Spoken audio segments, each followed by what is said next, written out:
дуруд ба ҳаводорони барномаи дар шабакаҳои иҷтимоӣ. Фирдавси Хурсанд топ хабарҳои варзиширо мегӯяд. оғоз мекунем. аз финали Лигаи Чемпионҳо шурӯъ мекунем. бозӣ барои дастаи шоҳона шояд он гунае ки интизораш буданд оғоз нашуд.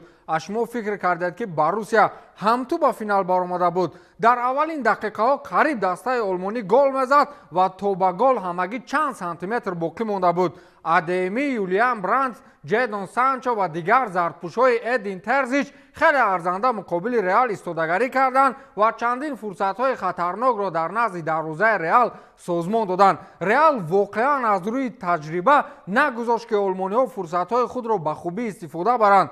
таҷрибааш ҳамин ки баъзе бозингарони ин даста шашборӣ дар финали Лигаи Чемпионҳо ғолиб шуданд, махсусан Тони Крос ва Лука Модрич ки ин ғалаба шашумин ғолибият дар финал аст. футболбозони Реал махсусан Винисиус Жуниор ва Родриго дар хатти ҳамла гӯё ки муқобили футболбозони ҳаваскори деҳаи Ҳофиз Қишлоқ бозӣ доштанд. онҳо аз зарбаи кунҷӣ ба қавле чанд маротиба голзаниро дар ҳамин бозӣ машқ карданд ва дар ниҳоят Дани Карвахал аз ин вазъият бо партофти Тони Крос тӯбро вориди дарвозаи Боруссия намуд. ҳамагӣ баъди 10 дақиқа дар хатти ҳимояи Боруссия аз ҷониби шогирдони Эдин Терзич иштибоҳ сар зад ва Реал чунин хатогиҳоро махсусан дар финал намебахшад. Винисиус Жуниор бо як зарбаи дақиқ тӯбро боз дохили тури дарвозаи олмониҳо кард. бозӣ 2-0 ба фоидаи дастаи шоҳона хотима ёфту мадридиҳо 15-умин ҷоизаи Лигаи Чемпионҳоро моли худ карданд. ин дар ҳоле ба миён омад ки Карло Анчелоти ҳамон сақичи маъмулии худро ба даҳон партофт ва қоши чапи худро болои пешонӣ бурд ки ин барои ҳарифон як умр хусусияти хуб надошт. ин бозӣ ғайри чемпионӣ боз чанд чизҳои дигареро пушти худ дошт ки аз асоситаринашон рақси охири Крос дар саҳнаи бузурги футбол бо пираҳани Реал буд. дар охирин бозӣ афсонаи олмонӣ паси голиб ба Карвахал дод. баъдан 10 дақиқа мондан то охири бозӣ ӯро аз майдон гирифтанд ва ба ҷои Лука Модрич ба майдон даромад.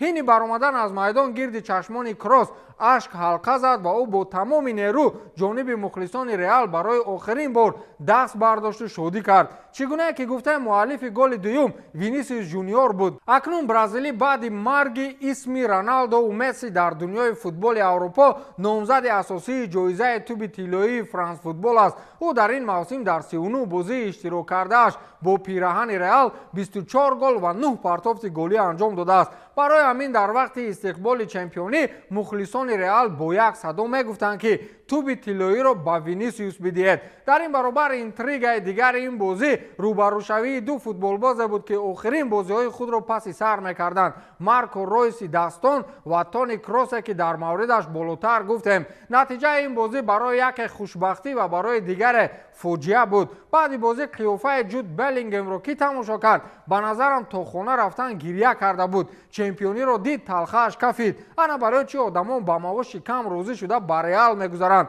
Беллингем соли гузашта бо Боруссия дар охир чемпиониро дар Бундеслига аз даст дод ва тобистон ба Реал омад ва дар якумин соли зиндагиаш дар Мадрид аллакай чемпиони Лигаи Қаҳрамонҳо ва дар финал собиқ дастаи худро шикаст дод. ана барои чӣ мо футболро дӯст медорем. акнун мегузарем ба падари ҳамаи ин хушбахтиҳо Дон Карло Анчелоти. аввалин сармураббият дар таърихи 5 маротиба ҷоизаи Лигаи Чемпионҳоро моли худ кардааст.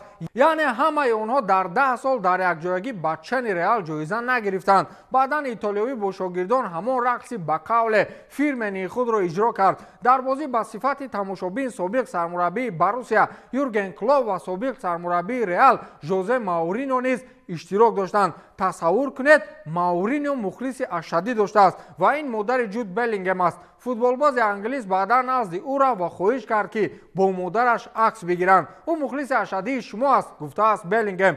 аз ҳайати Реал Мадрид Карвахал, Крос, Модрич ва Начо шашумин ҷоизаи Лигаи Чемпионҳоро ба ҳайати Реал ба даст оварданд. онҳо ба Хенто баробар шуданд ва аз Роналду, Бензема, Бел аз ҳама аҷибии кор дар он аст ки падари хулас чӣ гуфтаниям. маслиҳат ҳамин ки аз ин баъд пеш аз оғози мусобиқаи Лигаи Чемпионҳо ҷоми чемпиониро биёранд ба Реал бидиҳанд, баъд мусобиқаро сар кунанд.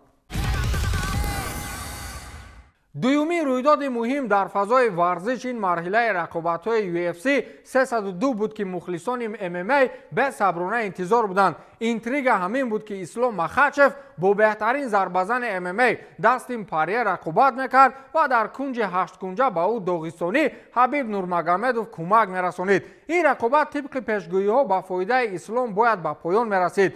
در نهایت همین گونه شد که بعد 5 راوند سخت و سنگین اسلام مخاچف با اسلوب بوغیکنی غالب برآمد و 14مین غالبیت پای در پای خود را استقبال گرفت و 3 مرتبه کمربند چمپیونی وزن سبک را محافظت کرد. اکنون آمار اسلام بعد این غالبیت چنین است: صدرنشین رده‌بندی پاند فور پاند با فرضیه UFC ESPN MMA فایتینگ شردوگ 14 غالبیت پای هم این درازترین مرحله به باخت در UFC. 13 غالبیت پای هم در وزن سبک این هم طولانی ترین رقابت‌های به باخت در دیویزیون مذکور UFC میباشد. 4 رقابت جایزوی این آمار نیز در تاریخ دیویزیون وزن سبک بلندترین به حساب می‌رود. 7 غالبیت توسط اصول بوغیکنی این سومین نشانداد بزرگ در تاریخ دیویزیون است. 15 غلبه در UFC این نشانداد بلندترین نشانداد میان رزمگران روسیایی در تاریخ UFC میباشد. یگانه رزمگر UFC که 3 مرتبه از صدر اول رده‌بندی پاند فور پاند رقیبان را شکست میدهد.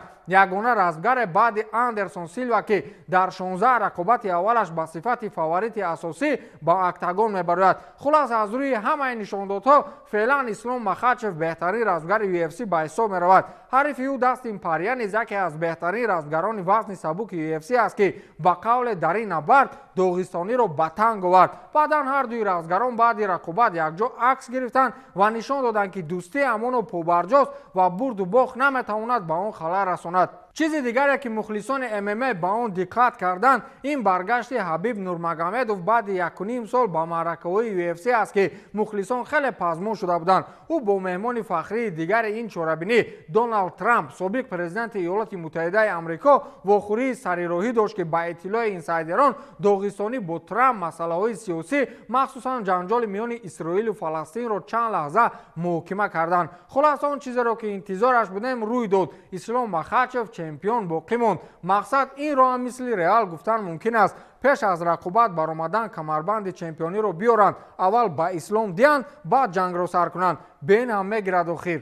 این خبرهای آخرین ورزش بود و آن را من فردوس خرسند برایتان رسانه‌ای کردم. تا نشر نوبتی پیروز باشد.